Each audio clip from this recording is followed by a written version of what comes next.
And let's get to some of our top stories this morning. A family feud turns almost deadly when a man pulls a gun on his own stepfather. News Channel 5's Cuthbert Langley following this when he's downstairs in the newsroom.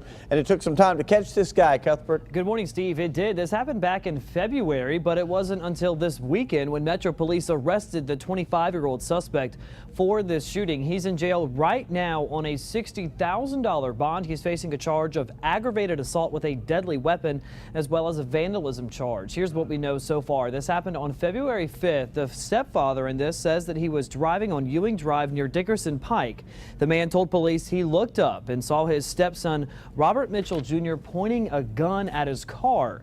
That's when I'm told Mitchell pulled the trigger twice, hitting the victim's car both times. In fact, the stepfather told police he thought he had been shot. Thankfully, he wasn't. The bullets missed that man but ended up hitting his car.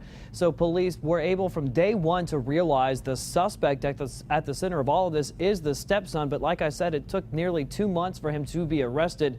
There's no word on the details surrounding his arrest. We do know that Robert Mitchell Jr. will be on court on those charges tomorrow afternoon. Steve? All right, Cuthbert, thank you. And some developing news this morning. 3 people in custody after a shooting up in Clarksville.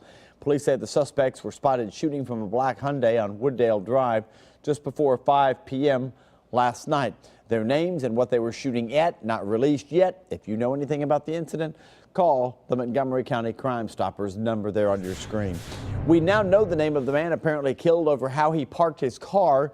Investigators say that Andre Henderson was shot at an apartment in North Nashville just after 8 o'clock Saturday night. The 36-year-old went to the hospital where they pronounced him dead.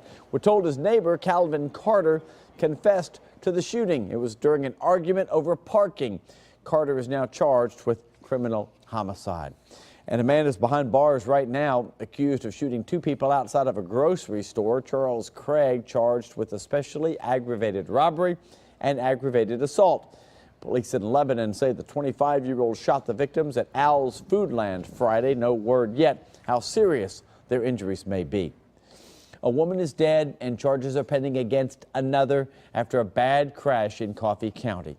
According to the troopers, Whitney Austin had been drinking when she drove off Blanton Chapel Road, slammed into a tree early Saturday morning. Her passenger, Nettie Austin, died in the crash. No word yet what charges that driver will be facing.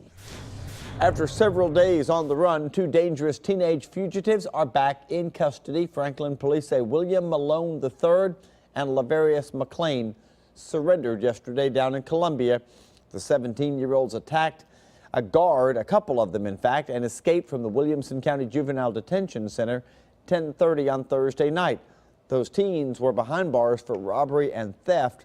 They're now facing assault charges, false imprisonment, and also escape charges. It did not take long for this guy to be caught. Bobby Blaylock was on the TBI's top 10 most wanted list for 24 hours before finally being captured. Metro police officers spotted his car, tried to pull him over. He ended up running away on foot. Eventually, officers were able to catch him.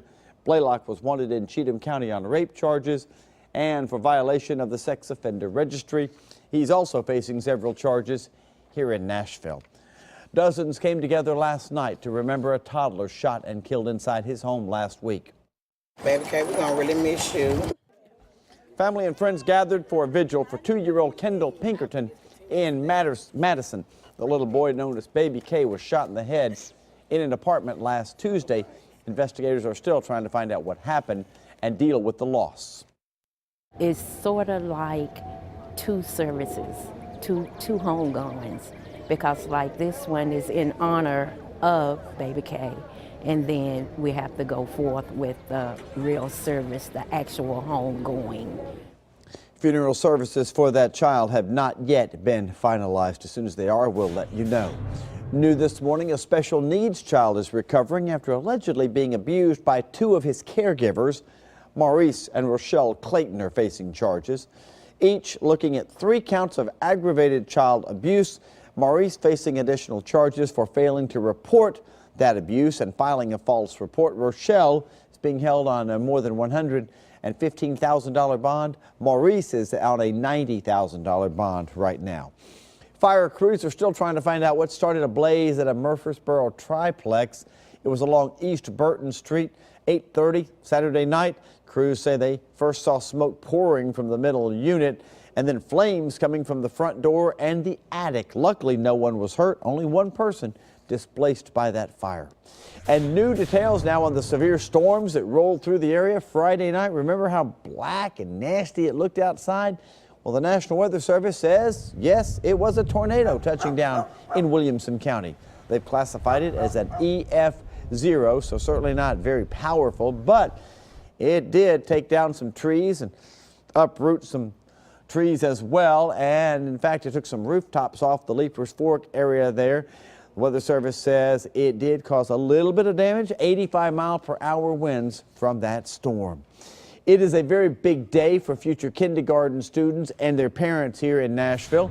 Kindergarten enrollment for Metro schools starts today. In fact, it just already kicked off. Parents can enroll their kids at one of the 12 enrollment centers around Nashville starting about 9 minutes ago at 7 o'clock is when it started, and it will do that all weekend, go until 4:30 in the afternoon. Now, you do have to have the necessary forms and paperwork in order to register. You have to have that. So we have all of that information on our website for you. Just go to newschannel5.com.